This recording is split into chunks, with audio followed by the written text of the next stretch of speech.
ஆதியாகமம் 28ஆம் அதிகாரம் அதனுடைய 15ஆம் வசனத்தை வாசிப்போம். நான் உன்னோடு இருந்து நீ போகிற இடமெல்லாம் உன்னை காத்து இந்த தேசத்துக்கு உன்னை திரும்பி வர பண்ணுவேன். நான் உனக்கு சொன்னதை செய்யும் அளவும் உன்னை கைவிடுவதில்லை என்றார் என்று சொல்லப்பட்டிருக்கிறது.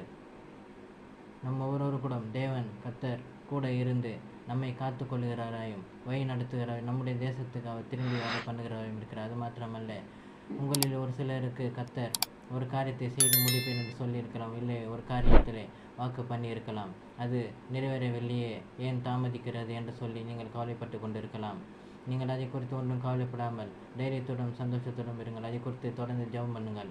அந்த காரியத்தை உங்கள் வாழ்க்கையில் அவர் கர்த்தர் எடுத்து நடத்துகிறார், நிறைவேற்றுகிறவராக இருக்கிறார். அது மாத்திரமல்ல, அவர் உங்களுக்கு வாக்கு செய்தால் சொன்னதை அவர் செய்யுமளவும் அவர் உங்களை கைவிடாதிருப்பார், கைவிடுவதில்லை. அவர் சொன்ன வாக்கு நிச்சயமாய் நிறைவேறதாக இருக்கிறது.